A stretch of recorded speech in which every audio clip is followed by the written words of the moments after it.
Good afternoon, ladies and gentlemen, and welcome to this afternoon's session on innovation for sustainable growth. I am sorry to tear you away from your coffee. I know that by the last afternoon of a conference with such content as this, coffee becomes very important.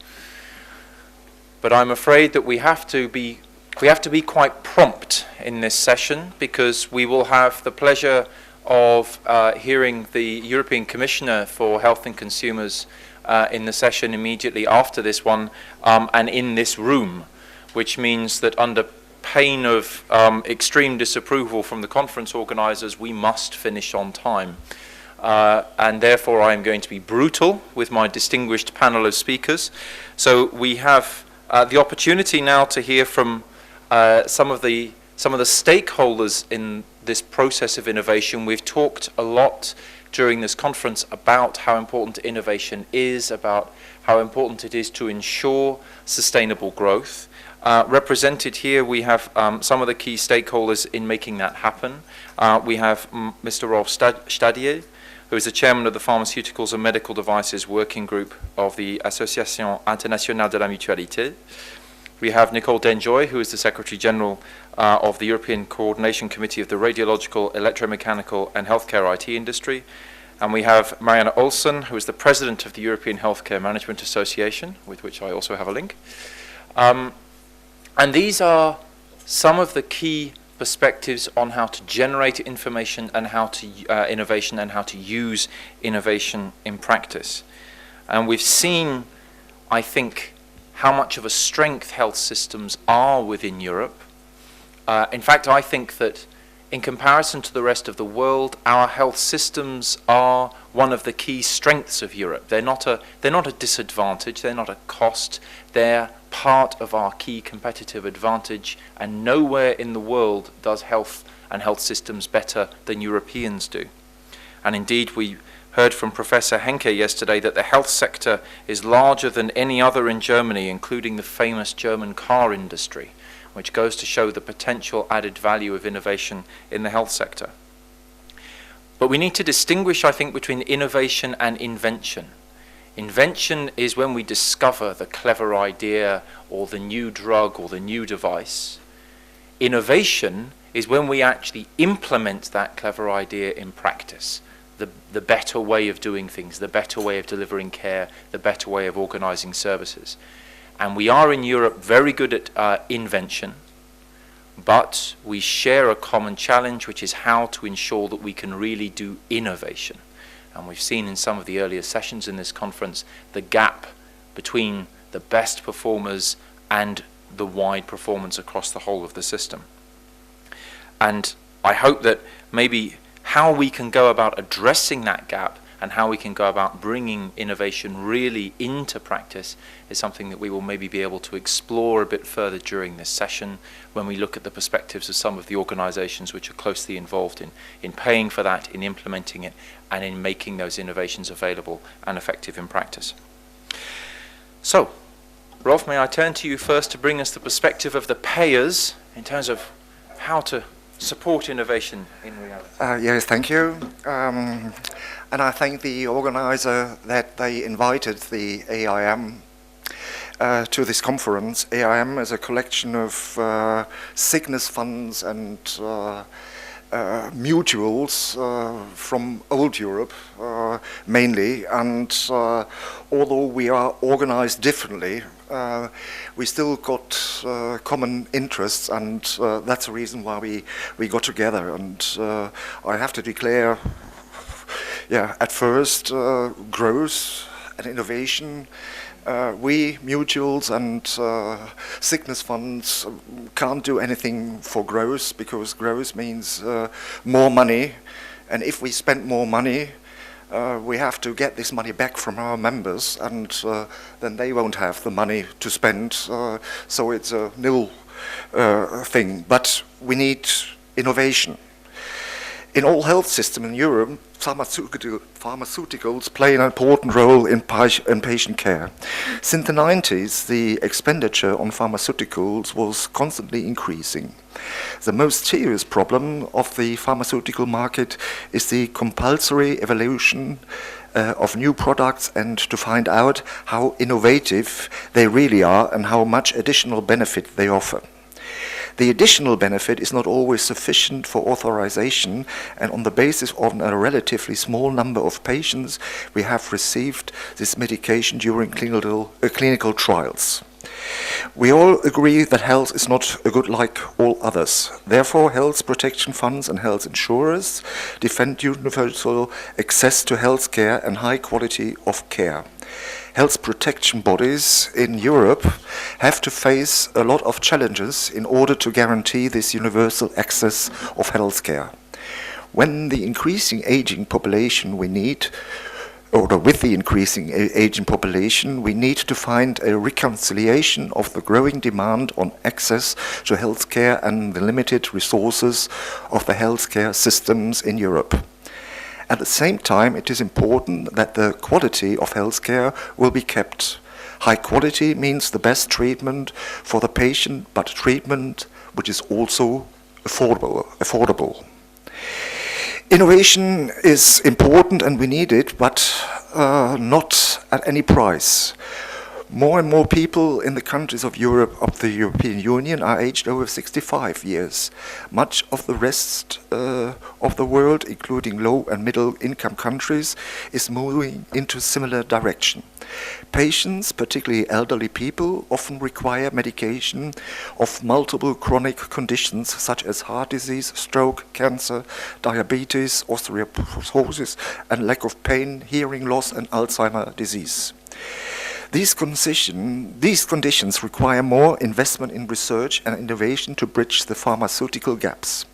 But this doesn't mean that when a new innovative pharmaceutical is put into the market, that it will be useful and that it will be a better treatment for the patient. Not all the newly approved drugs intervention often have a worthwhile advantage to patients over previously available options. Therefore, it is very important that policymakers, healthcare professionals, health protection organizations and patients know that an innovation is not always necessary as a therapeutic advance. One example we had to struggle with in the past was the so-called Me Too pharmaceuticals. Me Too is the patent runs out, and the chemical firm adds something and gets a new patent, and then we had to pay for the next 20 years the price they asked for. And after a couple of years, you find out the additional use is nearly nil, and then we pay sort of 5-6 times more than a generic, and yes, that is rather, in our eyes, a waste of money. But how can we identify a therapeutic advance? To know whether a new intervention is a therapeutic advance, 3 criteria must be considered: efficacy, safety, and convenience. The 3 are interrelated. They must be assessed in parallel and regularly reassessed when new evidence arises. It is important to have a continuous evaluation of old substances, not valuable drugs, can be limited, and that a therapeutic advance should be seen in relation with the cost and the quality. The concept of new therapeutic advance is a new treatment that benefits the patient with compared previously existing options. What do we mean with efficacy, safety, and convenience? Efficacy describes how far a drug achieves its intended effect, for example, pain relief or contraception. Efficacy should be assessed in ordinary clinical practice, which means within the framework of more carefully planned and monitored comparative studies. Safety deals are rare, and safety deals with rare and serious adverse effects, but these can only be recognized when a large population has been exposed. This means that clinical studies need to be made available to everybody, including professionals and patients. The problems I have been mentioning are worse in poorer countries. Real therapeutic advances are not really accessible because of economic or logistic reasons. But how do we develop universal and affordable access of healthcare for everybody and keep at the same time the high quality of care? Some possible tools which could be used are, for example, health technology assessments or personalized medicine. The evident increase of healthcare expenditure with no or limited improvement in health outcomes indicates a need for evidence-based information on the benefits, costs, and risks associated with different treatment options. Efficiency is central to improving value without explicit rationing. Evidence-based practice could be one of the possibilities to save money in medicine. To improve the value of healthcare providers and patients, it is important to utilize lower cost and higher quality care that is founded on scientific evidence. Comparative clinical effectiveness research compares 2 or 3 healthcare services or treatments. Comparative clinical effectiveness relies on data from clinical outcomes and provides information on each service's effectiveness. Comparison on effectiveness can be between similar competing drugs, different treatment approaches, or assessing a new technology against the standard mode of diagnosis and treatment. Comparative tools have a potential to control costs by limiting the use of unnecessary, expensive, or outdated procedures while improving health outcomes. Therefore, the use of health technology assessment could be help to save money. Finally, all information on drug safety should be made public and accessible. The therapeutic advance for a new drug intervention on grounds of safety can only be seen after several years of pharmacovigilance. Therefore, transparency of pharmacovigilance data is important. Beyond that, it is necessary that true data gathered during a clinical trial will be publicly available. Currently, there is no legal or regulatory obligation to do so. And there are only mainly 2 reasons compared to what Professor Smith gave. We hear it is a threat to the confidentiality of intellectual property and could damage the commercial prospects of individual companies. That's one reason here, and there is a risk that clinical trial data could be reanalyzed and could lead to misleading conclusion, which could be spread to the public and have then economic consequences for that firm. It would be recommendable that all trials conducted in the European Union and all trials related to health protection funds treatments are registered in a registry, for example, in the registry of the WHO. This is publicly accessible. This is a publicly accessible database of all planned clinical trials. For the information should include the trial sponsors, interventions, participants, sample size, and the outcomes of being tested. The transparency on clinical data has been going on for decades, but has become high profile in recent years. Regarding the economic and the financial crisis, as well as the increase in the healthcare spending due to the aging population, the pharmaceutical policy should also take into account that sustainability of public finances. Furthermore, the exchange of best practices in terms of pricing and reimbursement improved, and the pooling of resources in implementing systematic HTA should be encouraged. Finally, I can say that an intervention is only an intervention when it's safe, effective, and affordable for everybody. This is a situation concerning pharmaceuticals. There is a same situation concerning medical devices, and there we have high medical device, high-risk medical devices, and there we haven't got the clinical testing like we have with pharmaceutics. And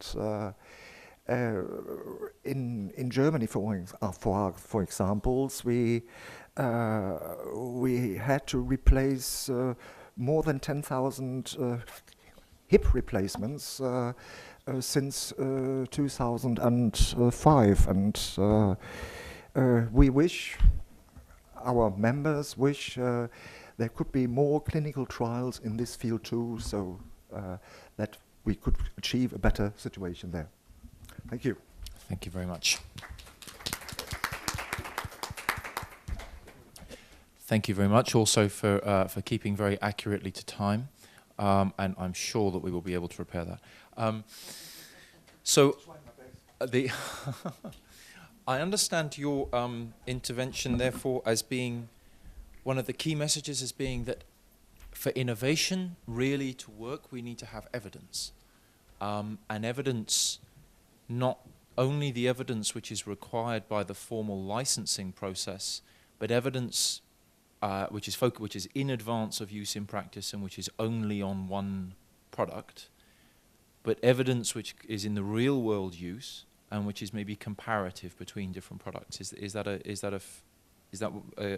fair understanding of the message you are bringing? Yes. And we want to have more safety. I think I can only sort of remember the situation in Germany. I think it started with the so-called Contergan scandal.